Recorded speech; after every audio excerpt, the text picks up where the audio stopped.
Hello and welcome everybody today to our 36th Holding Space for Self and Others. My name is Jackie Short. I'm the Director of Sydney Centre for Creative Change, and I'm very excited to welcome you here. Whether you're joining us live today or whether you're watching the recording at a later time, we have a great hour, or an hour and 15 minutes if you're watching live, of an interactive presentation called Discover Moving Nature. And our guest speaker today is Jordine Cornish, who I'm going to introduce you to in just a moment. She and her colleague Dale Polglaze are here to give you a great experience and some more information about a wonderful resource that they've built that I know will be relevant and interesting to many of you in the work that you do with children, young people and families in whatever helping capacity you might find yourself personally and or professionally. Just before we get started, I would like to acknowledge the traditional owners of the lands that I come to you from today, the Eora people of the Gadigal Nation, and pay our collective respects to Indigenous elders past, present and emerging. I'd also like to let you know that this session today is being recorded, so we can make it available to our colleagues and friends who are unable to join us live. And I would also like to let you know that if it's possible for you to have your cameras on, like I can see there, Janice and Lisa, it's great to be able to see your lovely faces. So hello and welcome to you guys especially, particularly for our interactive work. And one of the interactive pieces that we're going to do today, you probably saw the email reminder, is to do something about halfway through the presentation today on a large sheet of fabric. So if you've got a blanket or a big towel or something that you could use, that would be great. So feel free to run and get that now or have that at the ready, because Jordine's going to invite us to do a movement exercise that will incorporate that piece of fabric. So something practical that you've got handy around the house would be great. I'm going to do an introduction now for this presentation today. And very importantly, welcome our guest speaker, Jordine. Jordine Cornish is a registered dance movement therapist, a dance teacher, performer and choreographer based between Australia and Israel. And in fact, she's coming to us today all the way from Italy, 7:30 in the morning there, and balmy, unlike much of the East Coast, at least, temperature we're experiencing in Australia at the moment. Jordine has vast experience facilitating community dance workshops and performance events globally across Australia, European and Middle Eastern landscapes. She and her partner, Dorshira, established the play and movement-based company Moving Creatures. And she's passionate, as you will see and hear very shortly, about dance and movement as a way of supporting and helping children and families and adults express and explore movement and emotion. So I'd like to welcome Jordine now and hand over to you. Thank you, Jackie. It's lovely to be here and to see the faces that I can see. Thank you, Jackie, for this opportunity to be part of the Holding Space webinar. And thank you to my colleague, Dale, for being my technical support today. Just for a moment, I invite you to frown. Can you make a grumpy face? And notice how your face is closing in on itself. There's perhaps a sense of your body retreating, becoming smaller, going inwards. Now I invite you to smile. Let's smile and feel that we can radiate a loving, welcoming, energetic smile to everyone who is present here, as well as those who will view the webinar at a later point in time. Can you observe that your face is widening? Perhaps there's a feeling of openness or spaciousness. Can you take the sensations of the smile on your face and smile with your chest? How do you smile with your chest? Can you smile with your toes? Awakening your toes into a smile? Can you smile with your arms to your fingertips? Perhaps your entire body is expanding, opening, widening into a smile. I invite you to place one hand on your chest and the other on your belly. Can you inhale and feel a sense of expansion? Perhaps physically your hands separate from one another.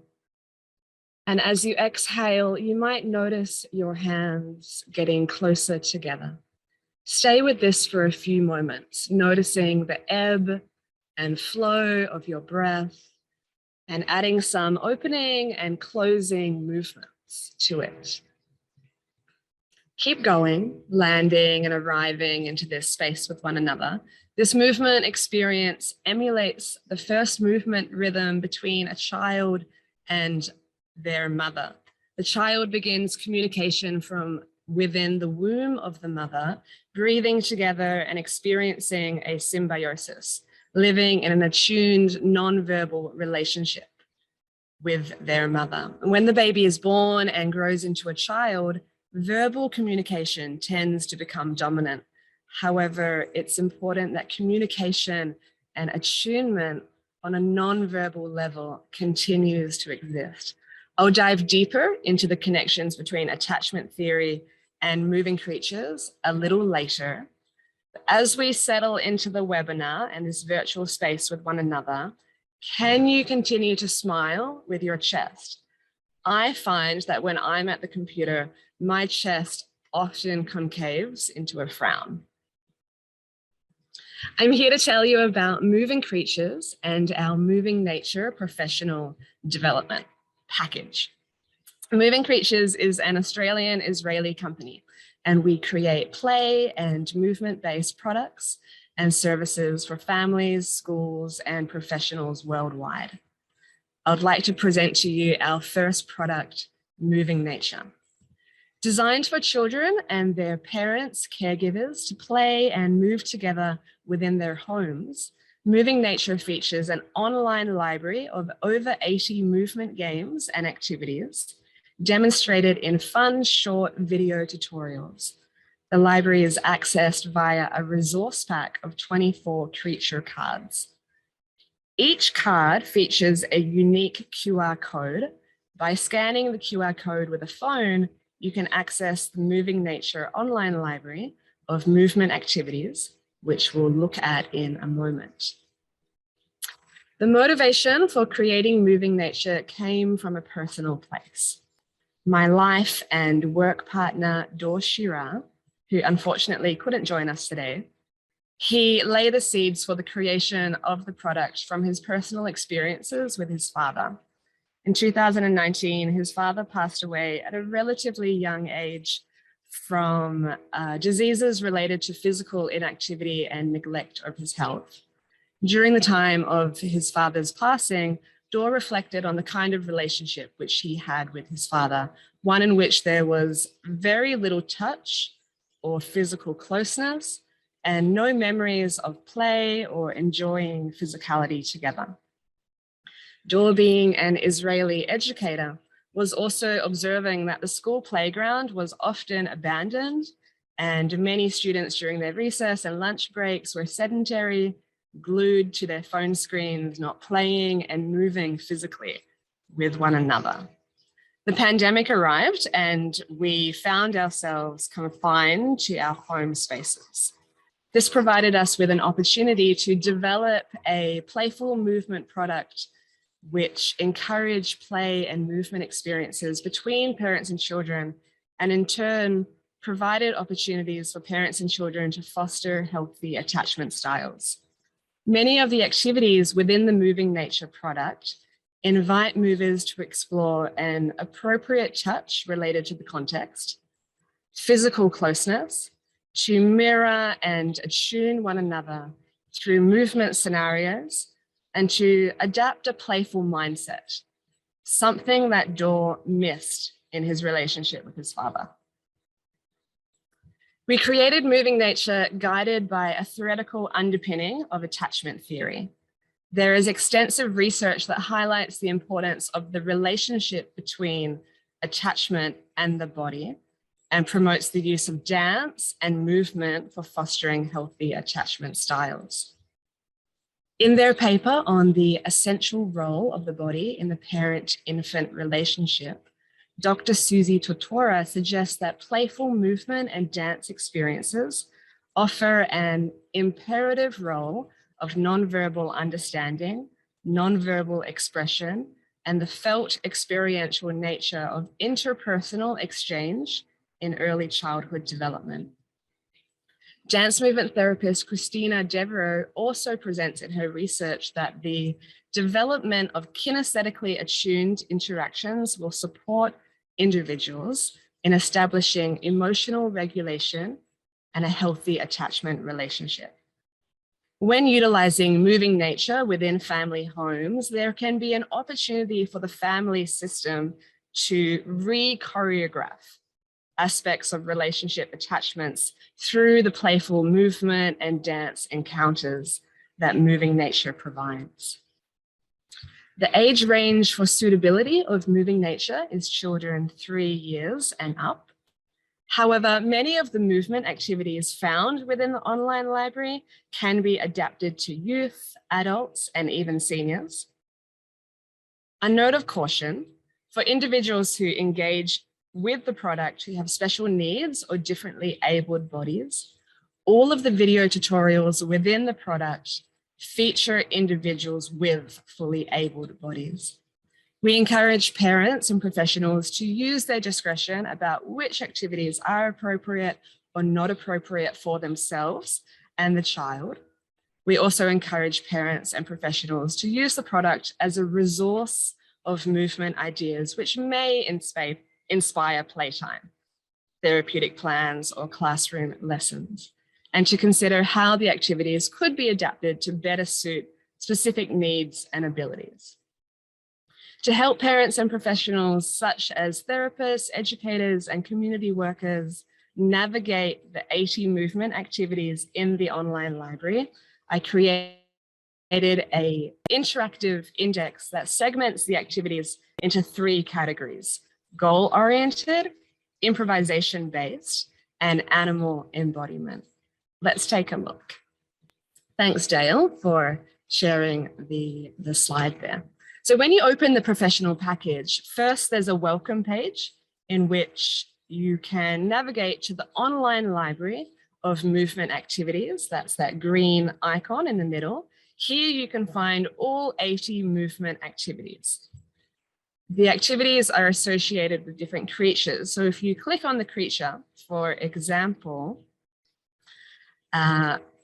we've got all the creatures there. And if Dale scrolls down and clicks on Bobby the Lion, you can play and view the video tutorials of movement activities connected to the lion. So let's have a quick look at the activity called the painting lion. This is an improvisation-based activity. Rather than watching passively, you might use this as an opportunity to move and groove along. Thanks, Dale.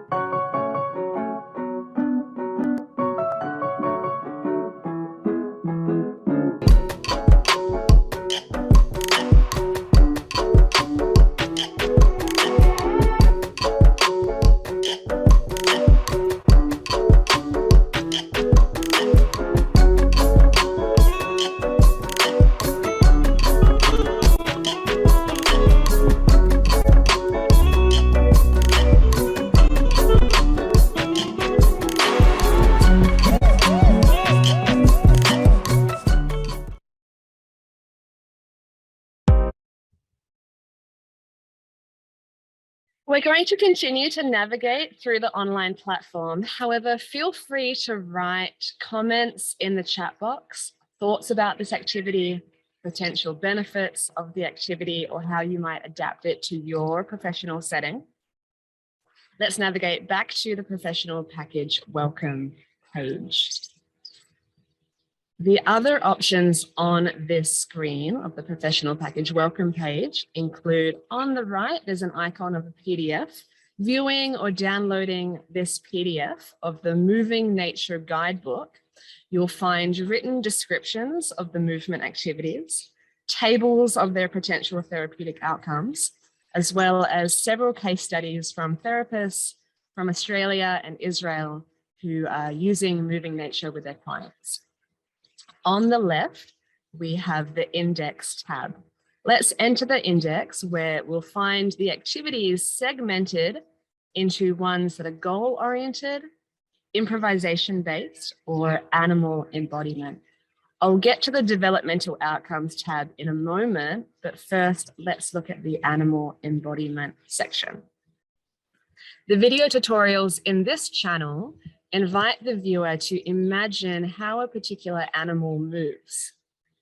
The movement tutorials firstly encourage movements to explore their own animal-like movements, encouraging expression of creativity, freedom, and then it offers specific animal-like movements that develop gross motor skills.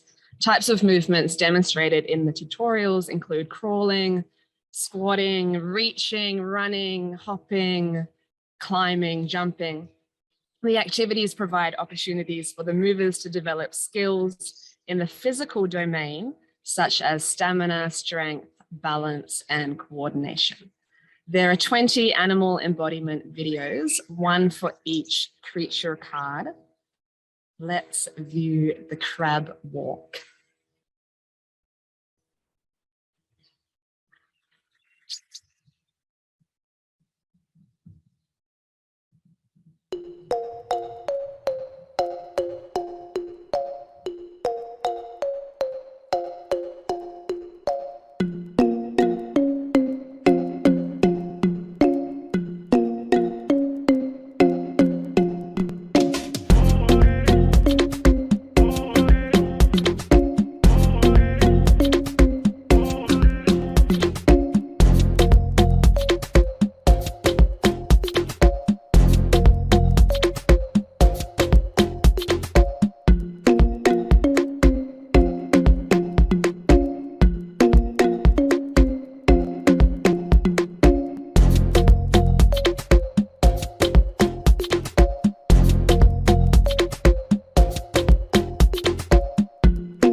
That was the crab walk. Thanks, Dale.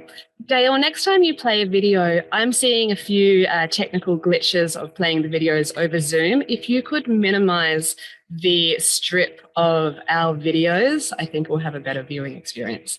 Thank you. While I share 2 benefits of this activity, you might write in the chat box benefits you identified and contexts or populations that you might use this activity with. The activity develops whole body strength, particularly upper body and core strength, through holding the inverted tabletop position. It also develops stamina, the ability to sustain prolonged physical effort. Recall of movement sequences may be a potential cognitive outcome of this activity. The various stages develop the mover's capacity to store and remember information, recalling movement phrases such as walking forward like a crab, tap the right foot and then the left foot, then walking backwards, etc. Let's navigate back to the index and look at the channel focused on improvisation-based activities. And it's great to see there's some comments popping up in the chat box there. Improvisation is the spontaneous creation of movement. The activities in this channel provide opportunities for the movers to focus on the process of movement creation rather than the goal or the outcome. Each video tutorial contains an improvisational score, a loose set of instructions in which the movers have the freedom to play inside of. Those who engage in these activities may discover new ways of moving. We'll look at the activity called the shrinking dance floor. After we view the activity, I will invite you to try out the activity, and a prop is required, a large piece of fabric that you can stand on that becomes your space to move within. The fabric needs to be able to fold and fold again. This could be a blanket, a bed sheet, a rug, or a large towel. So you might take a few moments to find an object like this for you to use for the movement experiential. But first, let's view the shrinking dance floor.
Okay, so let's transition into a movement experiential and try out this activity.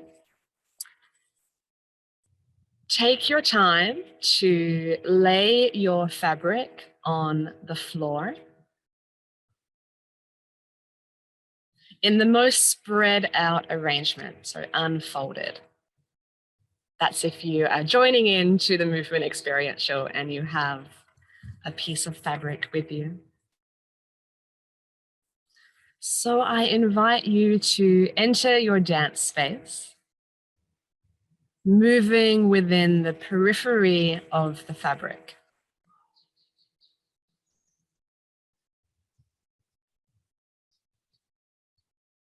You might explore reaching to the edges. Can you touch various edges of your space? Your body perhaps being like a bridge, extending and connecting the various edges of your fabric. Notice your body expanding, lengthening, and stretching into your far-reach kinesphere. How does it feel to reach and expand your body?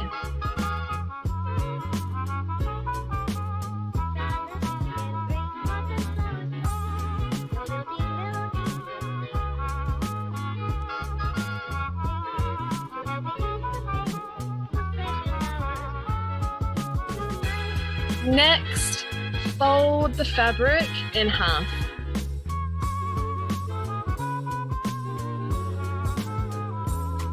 Again, enter into a dance of exploring this new space. Noticing how it feels to now move in a slightly smaller space, keeping your limbs inside of the boundaries of the space. You're likely moving within a mid-reach kinesphere. What movement options do you have here? And how does it feel?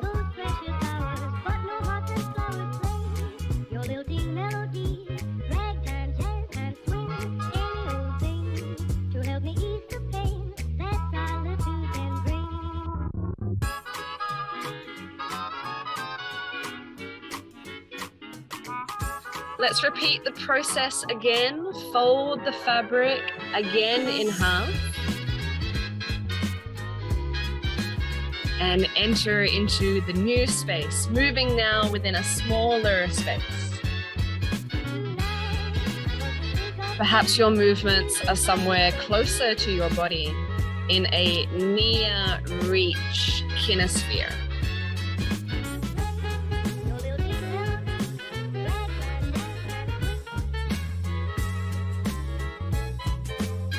Notice if you prefer moving in this closer to your body space, or whether you prefer the mid or the far reach space.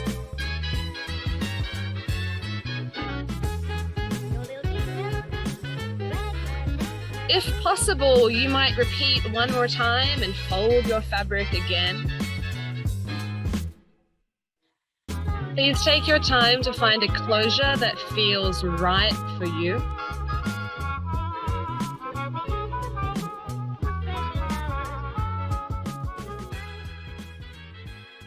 And as you make your way at your own pace back to the Zoom gallery and screen, I would like to offer some space for any feedback, thoughts, ideas that may be arising after this experience. You might like to share about the possible benefits of the activity within your professional context, whether that be therapeutic, educational, or another context. Feel free to write in the chat box or unmute yourself and share with the group verbally. I would love to hear from you and invite some space now for a more open discussion.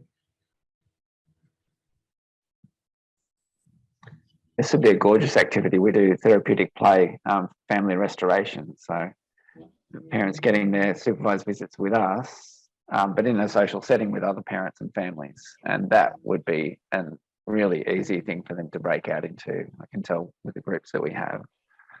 And just that connection that they're getting, the restoration and connection from working together, the collaborative with their children. It'd be gorgeous. It'd be so much fun. It's great. I will be definitely using it tomorrow with one of my clients. It's a mother and daughter. So I'm looking forward to using it with them, just because I could see, you know, the differences of the spaces and what that might bring up. I guess, what are some of the questions you would like? Would you do it in one go, or like when you've got the big space, would there be some questions that you would ask them as you keep folding after each one?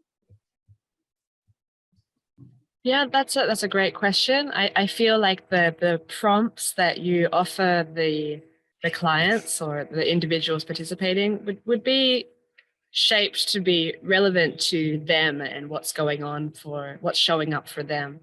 But I was reflecting on, how does it feel to be in these different spaces, and discovering what are your movement preferences? Are you someone who really likes to live out here, or someone who feels safer with your limbs closer to your body?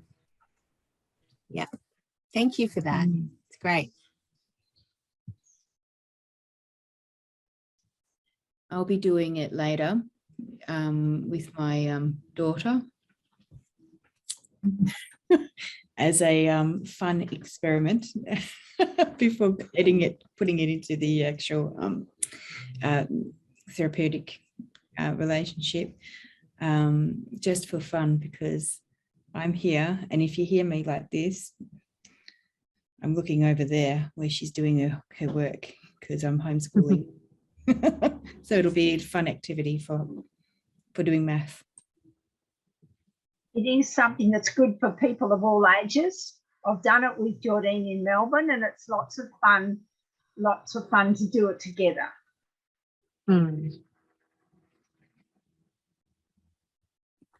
I thought I would just reflect on how it felt when the space was big versus when the space was tight.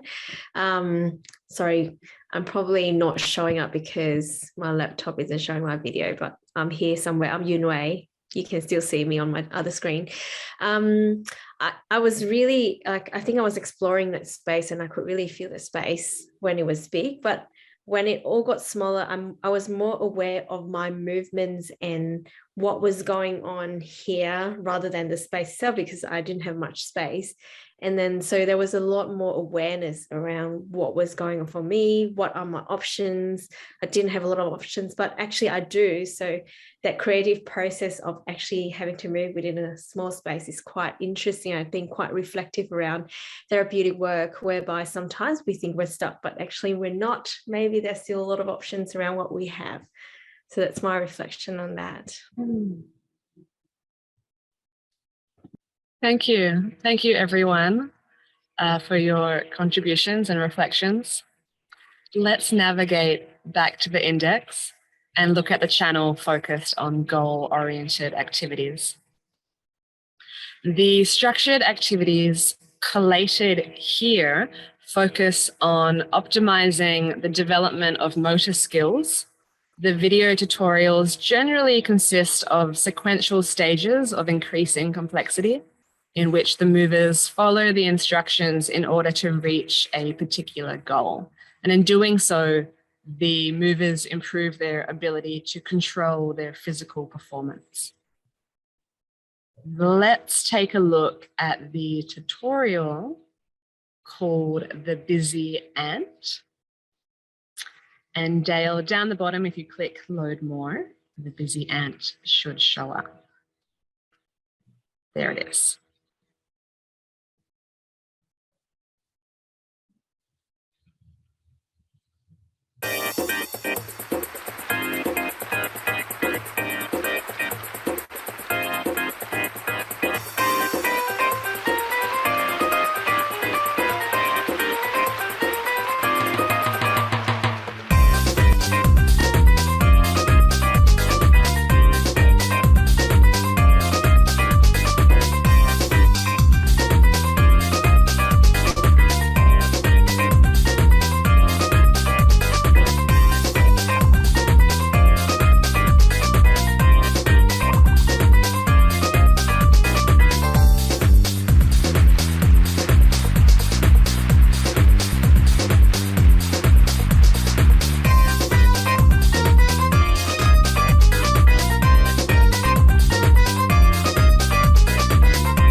The process of this activity requires the movers to press intentional force into an object, and this develops their capacity to sense their use of weight, sensing and feeling their own weight in relation to gravity and another person.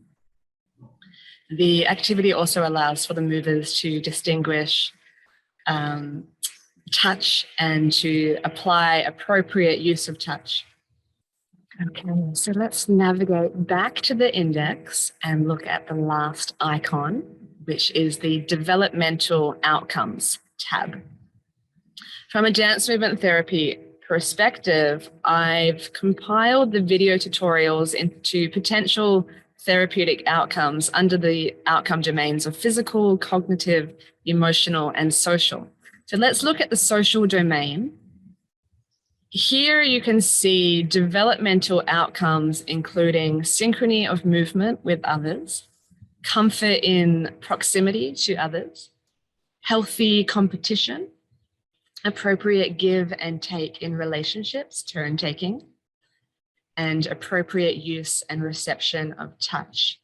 So this section of the index can allow one to find activities which may be suitable for their child, their client, or their students' particular specific needs and goals.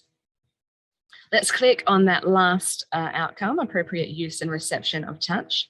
And here you can see a playlist of our top 3 activities which require respectful and sensitive touch. And there are many more activities within the library involving touch, but we wanted to only present the top 3 here. But to find all of the activities involving touch, you could use the PDF guidebook of potential developmental outcomes, which is back on the welcome page. Lastly, I would like to introduce you to Challenge the Dragon. So navigating back to the Moving Nature online library, you'll find Challenge the Dragon. The video tutorials linked to the Challenge the Dragon card change monthly. They are a new monthly challenge for families, for students, or therapy clients to try out if appropriate. As this content is changing monthly, we're always seeking new inspiration for new movement activities to feature here. So on our social media pages like Instagram and Facebook, we invite our community to create their own versions of our activities or share with us their own unique games. Often when families do so with their permission, of course, we feature their activity as a monthly challenge. And the video that we're about to view was provided to us by a family in the south of Israel.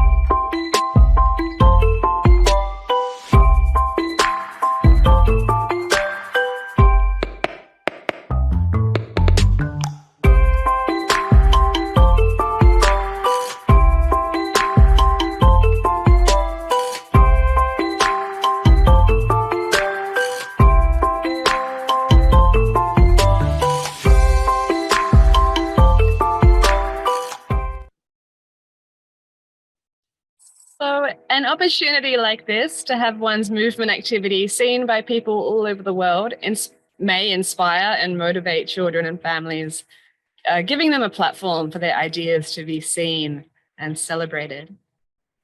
So that's our Moving Nature product and the online interactive platform that supports it.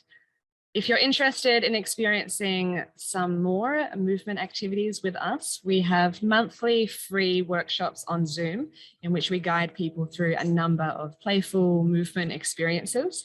In these workshops, we also share case studies from practitioners who are using Moving Nature around the world.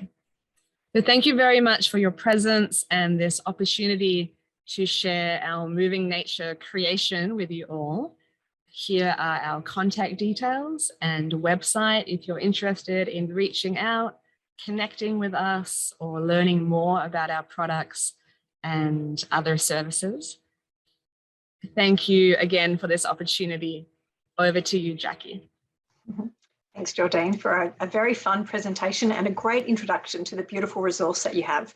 I know there'd be a lot of people who'd be interested in finding more out about this, and we'll be sending emails later today with your contact details should people want to directly pursue that.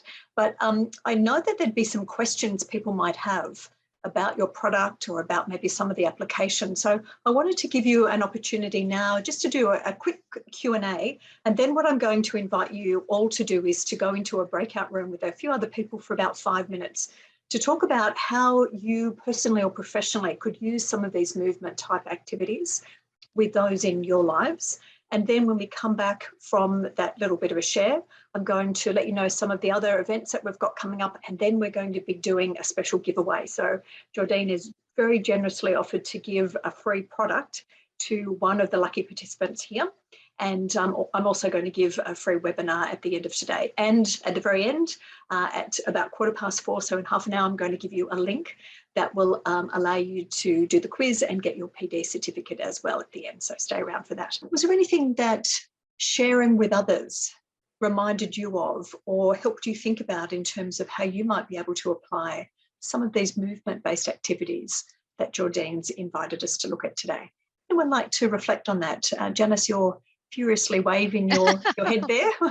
Well, I'm just thinking from the perspective. So I work in the grief and loss industry, and we go into aged care and we support residents who experience grief and loss, and in particular in a group setting. So I'm just thinking, I wonder what this would look like. And I like the idea of the balloon and potentially using the balloon in some ways to encourage movement, but also quite aware that some of the residents may not be able to move their arms as such. But I was just thinking, how do I improvise this? Because I just love the idea of movement, especially when we think about grief and loss, because often enough people become quite withdrawn, and this could be a really great opportunity to engage with people. Absolutely.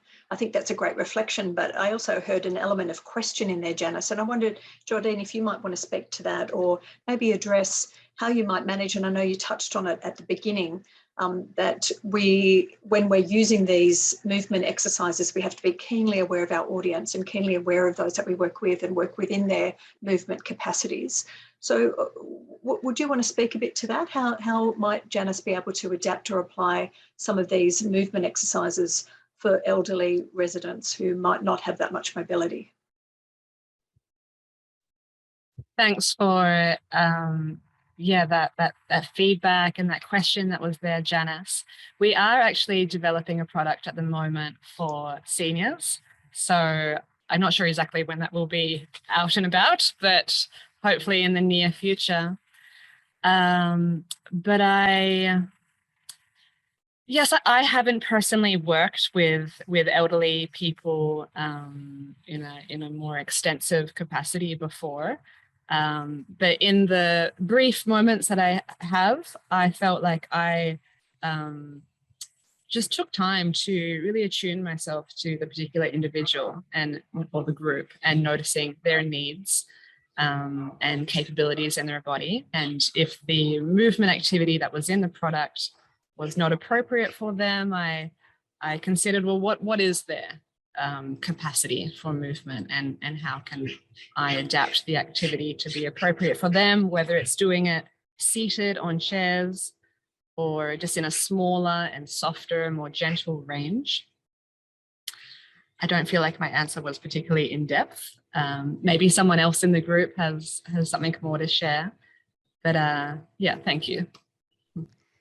No, I'm satisfied with that answer, and I'm thinking too, because a majority of them are in wheelchairs, but we have these things called arms. So how do we engage arms? And maybe there's, maybe I can bring in some colourful scarves and things like that. So I look forward to your new resources, but once again, you've given me lots of food for thought. So thank you.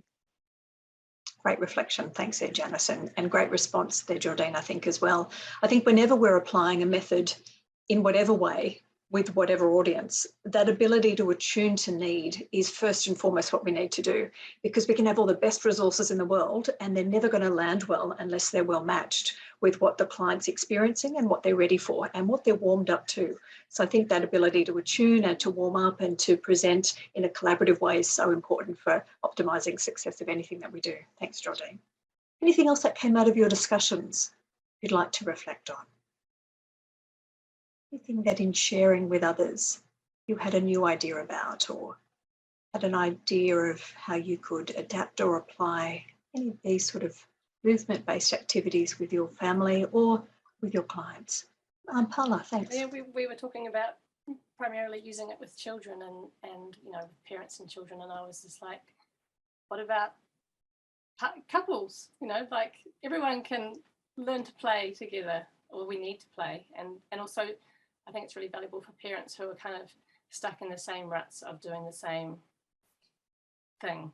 to have some, like, I love that. It's just like, pull a card out and what should we do today? And it's a surprise, and it's yeah, it's really helpful when you're just, you know, you need to have some time with your kids, but you just don't want to play Lego, or you don't want to just go for a walk. Yeah, I love it. Yeah. Great ideas and applications, things that you can do that's fun and random as a draw with kids, but perhaps also with your partner. Maybe this could be a new Friday date night activity. Pick an animal. What are we going to be tonight? Lovely idea of introducing fun and movement. Or play shrinking dance floor on the bed. Who knows? Indeed. Thank you. Great idea. Any other thoughts or applications for your environments and the groups or individuals you work with? It's a lovely one so far. All right. Well, thank you all for being here and participating so fully and actively in discussion and even in movement in this workshop today. And I would like to thank Jordine in just a moment. And Will, again, just wanted to share a couple of final slides before we have our giveaways today. So we've probably got about 5 minutes more before we finish up, but just wanted to let you know that we have these events coming up in the coming weeks. I'll be running a graduate certificate in play and art therapy in July. We've got a small intake for that with no more than 12 people, and we've got just 2 places left for that. If you're interested in finding out more, we have a free information evening. It'll be the last one before the July intake, and that's tomorrow night for an hour. You can register for that online, much like you've done here. We also have a workshop that's 3 hours in duration coming up on Wednesday. And that's a beautiful narrative therapy and storytelling method for those working with clients of all ages who want to incorporate stories more actively into their therapeutic work. We've also got a movement intervention for child counselling, which would be very relevant for anyone who's interested in further movement-based activities for child counselling. That one's coming up with Dr. Robert Grant in July for 3 hours. And also in July, we have a creative arts program for adult trauma survivors. And Anne-Sue Lawrence, who's a registered art therapist, is going to be running that one. That's a lovely interactive one that will also involve some music elements. Our next free webinar in our Holding Space series is in July, and that's Listening with a Receptive Mind. And my friend and colleague, Matthew Evans, will be running that for us. And that's another hour and 15 minutes. So do look in for that one if you're interested in deeper listening methods and his reflections on that. So we're up to our fun and prizes. The winner of this giveaway in just a moment is going to win. The first prize is going to be the movement resource that Jordine's been introducing to us today. And the second prize will be access to this webinar that's coming up in July. It's a creative Zoom whiteboard for online therapy with the narrative therapist, Kim Billington, who works for us. I'll just explain that the what you will be winning is the box, the tangible deck of 24 cards, which we will mail out to you, as well as access to the online platform, which I've just gone through. And what's the value of those products? $250. Wow, so that's a big win today for somebody, $250. So get your typing hand ready. Thank you all for being here. Does anyone have any final questions or feedback to Jordine? Feel free to type it into the chat. I'm sure she'd really appreciate reading any feedback that you have, or certainly there's lots of excitement and curiosity and joy about the idea of using movement for ourselves as well as for those in our lives. So wonderful. Could you all join with me non-verbally or with your speedy typing hands in thanking Jordine for her fantastic presentation today, and also for Dale being here as backup support and doing all the tech stuff too. So thank you, Dale, and thank you, Jordine. It's been really, really amazing. So thank you, and thank you all for being here. Seeing you next time. Bye now.